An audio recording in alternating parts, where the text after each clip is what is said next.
शाम अमदराबरी के साथ में आपको एक बार फिर कहते हैं खुशामदीद। इस ब्रेक पर जाने से पहले हम बात कर रहे थे साबिक वज़ीर ख़ारजा शाह महमूद कुरैशी साहब से। हमारे साथ वो मौजूद हैं। इससे पहले कि दोबारा उनकी जानिब चलें और मज़ीद उनसे बातचीत हम करें, हम आपके साथ ये शेयर करते चलें, आपको एक बात आपसे करते चलें कि मुंबई हमले से मुताल्लिक एक सवाल है जिसका जवाब देने में भारतीय हुकूमत भी नाकाम है, और वो है भारत के इंतहाई काबिल पुलिस ऑफिसर हेमंत करकरे का कत्ल। हेमंत करकरे कौन था, किस तरह कत्ल हुआ और उनकी जात से किसको तकलीफ थी, आइए आपको दिखाते हैं।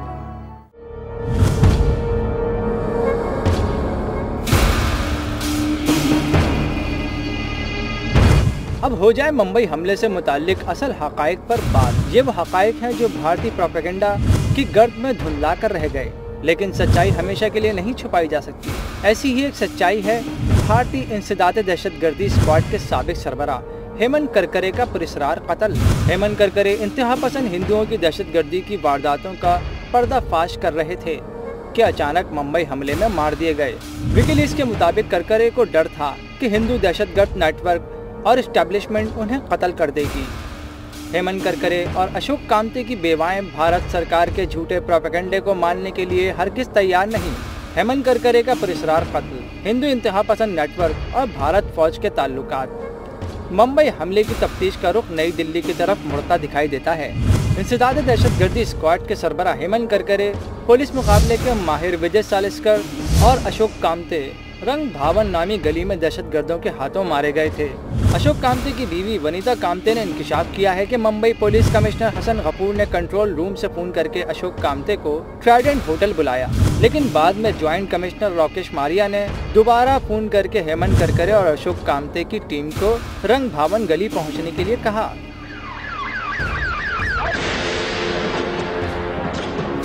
जबकि कंट्रोल रूम जानता था कि रंग भावन गली में दहशतगर्द मौजूद हैं। जब कमिश्नर हसन गफूर ने कंट्रोल रूम फोन करके हेमंत करकरे के बारे में इस्तफसार किया तो राकेश मारिया ने लाइल्मी जाहिर कर दी। जब तक हेमंत करकरे तीनों साथियों समेत मारे नहीं गए, पुलिस रंग भावन गली के करीब फटकी तक नहीं। बुलेट प्रूफ जैकेट तो छोड़िए, करकरे के जिस्म पर लगने वाली गोलियां भी आज तक बरामद नहीं हुई। मुंबई हमलों के एक और पुरस्कार मकतूल अशोक कामते की अहलिया वनीता कामते ने किताब टू द लास्ट बुलेट में तफसील से मुंबई हमले में भारतीय इंटेलिजेंस के बखिए उधेड़े हैं। उनके निकाले गए नताइज का लुब्बे लुबाब भी ये है कि मुंबई हमले में हेमंत करकरे का कत्ल दर हकीकत दहशतगर्द हिंदू नेटवर्क को तहफ़्फ़ुज़ फराहम करने की कोशिश है, जो लश्कर तैयबा का हदफ नहीं हो सकता। हेमंत करकरे के बारे में तो आपने जान लिया, एक बार फिर चलते हैं शाह महमूद कुरैशी साहब की जानिब। शाह महमूद कुरैशी साहब, मुंबई हमलों में हेमंत करकरे का कत्ल बड़ी अहमियत का हामिल है। वो इंतहा पसंद हिंदू तंजीमों के लिए दर्द सर बने हुए थे। हेमंत करकरे के कत्ल पर तो खुद भारत में भी सवाल उठाए जा रहे हैं, तो पाकिस्तान की अगर हम बात करें तो पाकिस्तान ने इसे क्यों नजरअंदाज कर दिया? पाकिस्तान ने नज़रअंदाज नहीं किया। हमारी जो गुफ्तगू शुनीत वहाँ हुई और हमारा जो नुक्ता नज़र था वो यही था कि देखिए, जब भी कोई हिंदुस्तान में इस किस्म का वाक़या रूनुमा होता है तो आपका पहला और इमीडिएट रिएक्शन ये होता है, नी जर्क रिएक्शन ये होता है कि पाकिस्तान जिम्मेदार है। नहीं, ऐसी बात नहीं है। बहुत सी ऐसी तंजीमें हैं, नक्सलाइट्स हैं और northern eastern parts of India में ऐसी ऑर्गेनाइजेशंस हैं जो कि आपको वहाँ चैलेंज कर रही हैं, और वहाँ के जो इंटरनल जो है सिचुएशन ऐसी भी है जिसको आप इग्नोर मत कीजिए और फौरी पाकिस्तान पर इल्ज़ाम लगाना मुनासिब ना होगा। और आज मैं समझता हूँ कि उनमें ये एहसास पैदा हो रहा है कि नहीं, कि बहुत से हमारे मसाइल हैं जो अंदरूनी हैं, बहुत सी हमारी ऐसी तंजीमें हैं जिनका ताल्लुक जो मतलब जिनका वो मुसलमानों से भी ताल्लुक उनका नहीं बनता, तो उन पर भी नज़र रखने की ज़रूरत है और हमें अपने घर में झांकने की ज़रूरत है। तो मेरा ख्याल है कि वो रियलाइजेशन आज पैदा हो रही है। अच्छा कुरैशी साहब, भारत मुंबई हमलों पर पाकिस्तान से तो सवालात और मुतालबात करता ही रहता है, लेकिन पाकिस्तान की जो जुडिशल कमीशन है उसको वादे के बावजूद तफ्तीशी अमल तक रसाई नहीं दी जा रही है। ऐसा क्यों कर रहे हैं? मैं समझता हूँ कि उन्हें जहाँ वो हमसे ताउन एक्सपेक्ट करते हैं उन्हें हमें ताउन देना भी चाहिए, क्योंकि जब तक हम एक दूसरे को ताउन नहीं देंगे बात आगे नहीं बढ़ेगी।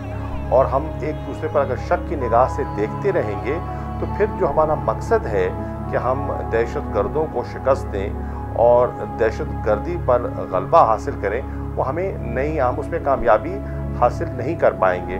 मैं समझता हूँ कि हमें अपनी अप्रोच को रिव्यू करना चाहिए, हमें ठंडे दिल से एक दूसरे के नुक्ता नज़र को समझना चाहिए और समझकर एक दूसरे के साथ ताउन करना चाहिए। जो इन्फॉर्मेशन चाहिए उसे हमें शेयर करना चाहिए और मामलात को सुलझाना चाहिए, क्योंकि मामलात अगर उलझे रहे तो उससे ना हिंदुस्तान का फ़ायदा है, ना पाकिस्तान को फ़ायदा है, ना इस खित्ते में अमन और इस्तेकाम हमें हासिल होगा।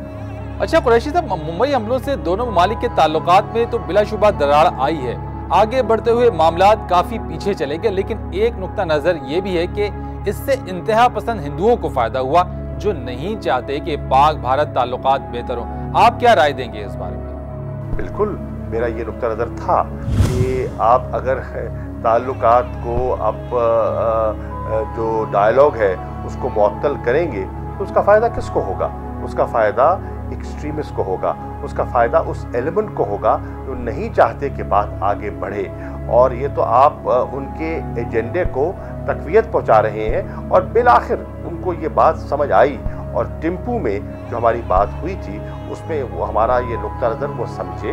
जब कृष्णा साहब पाकिस्तान तशरीफ़ लाए थे और जब मेरी जुलाई में उनसे मुलाकात हुई थी तो तब भी मैंने उनको ये समझाने की कोशिश की कि आपके मफाद में नहीं है ताल्लुकात को और डायलॉग को सस्पेंडेड रखना, और आप अपने नुक्ता नज़र से अगर देखें तो भी आपके मफाद में ये है कि पाकिस्तान से आप इंगेज कीजिए, पाकिस्तान से आप बैठकर बात कीजिए।